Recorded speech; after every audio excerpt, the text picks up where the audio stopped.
Alright, fire in the hole.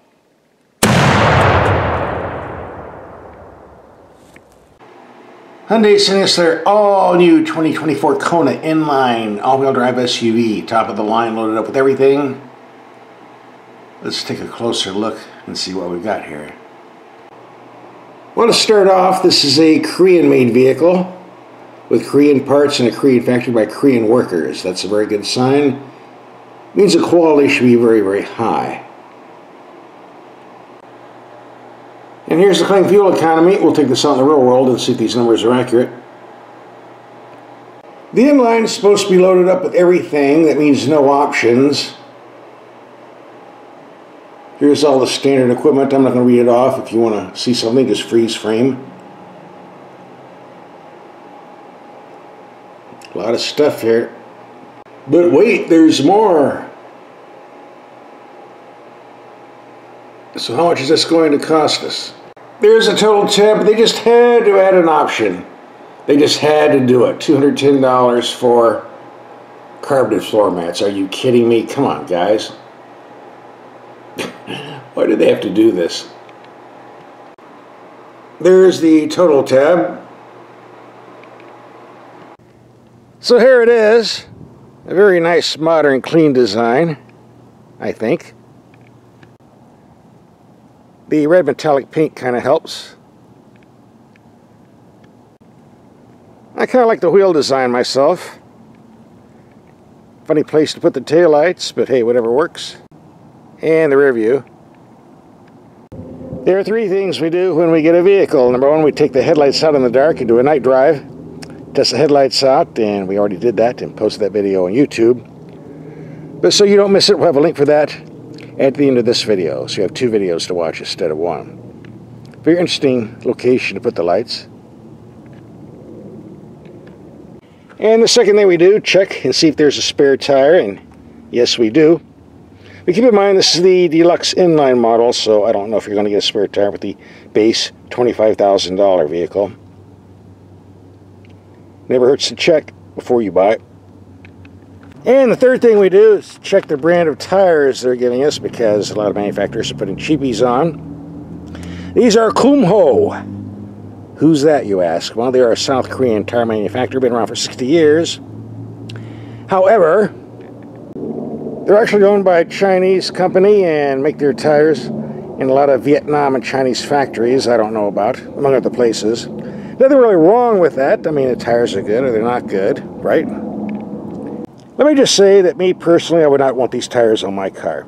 I'm not picking on the brand here because I wouldn't want Firestones either, nor anything made from General Tire Company. That's just my opinion. Take it for what it's worth. This was a cheapy $18,000 entry-level vehicle. I wouldn't say anything, but we're up to like 33 grand here. I think we'd get some nice Michelins or Pirellis on for this price, but I guess that's not going to happen today. And on the inline, you get the big 19-inch wheels. I understand the 18 and 17 inches are standard on the less expensive models. You know, send me an email, tell me I'm pronouncing the name wrong. Kumho, Kumho, Gung-Ho. I think we know what they are. Let's raise the hood and take a peek.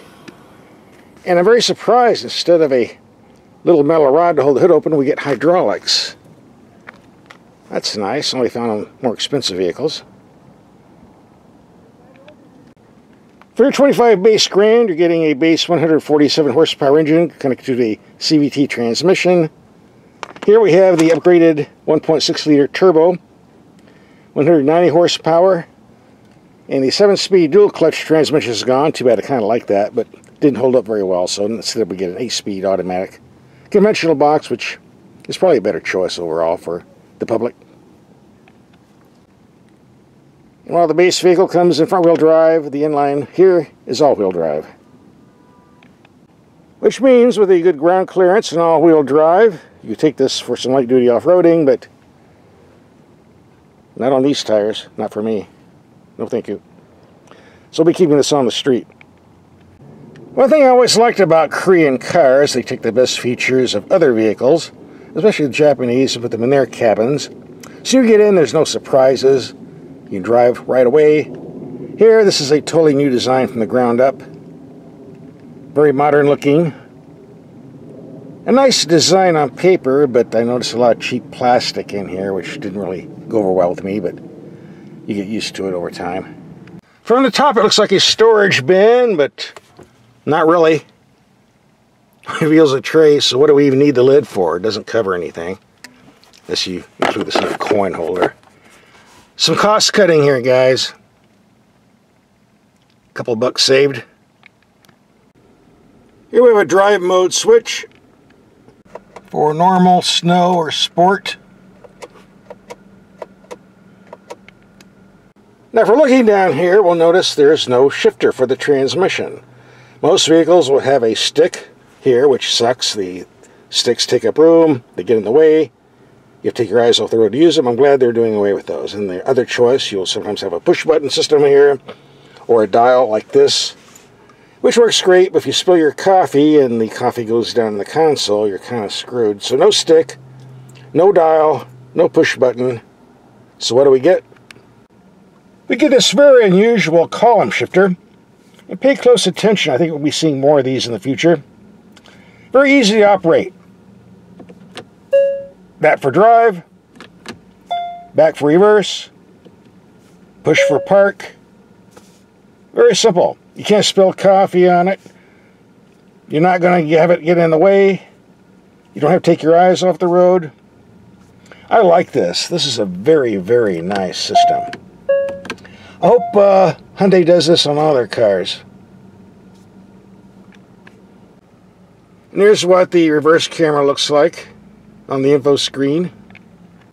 Very simple climate and radio controls with a volume knob and a tuning knob. Thank you. So let's do some driving, and the power steering doesn't really have much feel or feedback. But it is very, very quick and extremely light. Which is what most soccer moms like. You'd run this with your tiny little finger if you wanted to. I prefer something with more feel myself, but the market demands something easy to use, and that's what we get here. So the typical customer will be happy. If you take it out of normal mode and put it in sport mode, it does seem to stiffen things up a bit. That's great for city driving, but on the highway, it knocks out your overdrive. So, unless you want to use a lot of gas, sport mode is for city driving only. All Korean manufacturers seem to do this, I don't know why. A lot of reviewers are telling you how great this little 1.6 turbo sounds. It sounds like what it is, a little sewing machine engine with a turbo on it. But I can't complain about the performance, it's got a lot of pickup.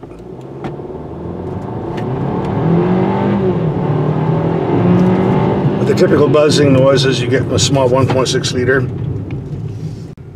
Nice brake feel. So now let's take this out on the highway and get some fuel economy numbers. And we'll do that tonight. According to the price sticker, I should be getting 24 mpg in the city and 26 mixed commuting. And it's winter time. Night around 40 degrees, daytime around 60 degrees, and I'm getting 21.7 in city commuting. Mostly city driving, by the way. About 80 city, 20 expressway. A lot less than claimed, so what we need to do is take this out on the freeway and see if we get some higher numbers.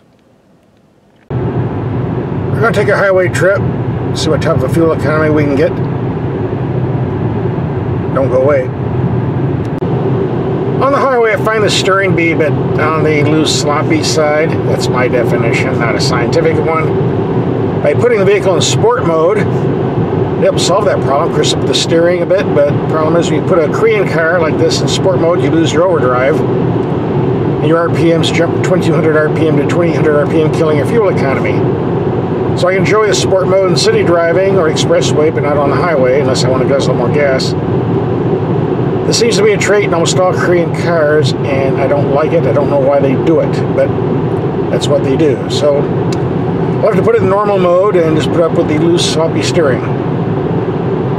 Well, it's not that sloppy and loose. I'm exaggerating just a little bit. But I would like it a bit crisper. On the more positive side, the ride is very comfortable and the wind noise is extremely low. Rather surprising for an SUV. So I think I'm going to enjoy this trip anyway. If you don't like the way the steering feels, if you're on a highway trip, you simply put on the cruise control, put on the automatic steering, and the car steers itself. And ordinarily I don't like this feature, but I thought I'd give it a try. Seems to work okay, just don't fall asleep. Or the car might keep driving and you don't know where you're going to end up. And there you go, 25.8 mpg. If we get time, we'll do another highway test. See if we bump up the numbers. Let's take another highway trip. See if we can get a different figure here. One thing I've noticed, the gauge cluster has a way of washing out in bright sunlight, even though I have it turned up to maximum. It's kind of hard to read. Not much you can do about that. Another thing I've noticed is sometimes the gauge cluster has a way of going totally dark, well, almost totally dark, even though you have the illuminator set at maximum. It just went dark on me now. Oh, come back on. On and off, on and off. I don't understand what's going on here. Maybe that's just the way it's supposed to be. If you have one of these vehicles, leave a comment in the comment section. Tell me if this happens to you. And here we go again. The dash went black on me. Almost black. Now it's... what is going on with this thing? Goes dim, goes bright, goes dim, goes bright. It says I got low tire pressure, even though the tires are spec at 34 pounds all around. This vehicle has a mind of its own, that's for sure. No, the tires are not low, car. They're where they're supposed to be. Ah, well. So these cheap Chinese tires deflated like a balloon in the cold weather this morning, but in all fairness, they did come back up to specs in the warmer weather this afternoon. But so why does it say low tire pressure? Is that the fault of the tire sensors or the vehicle? I don't know.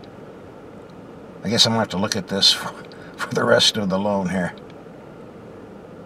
No way to reset it that I can see.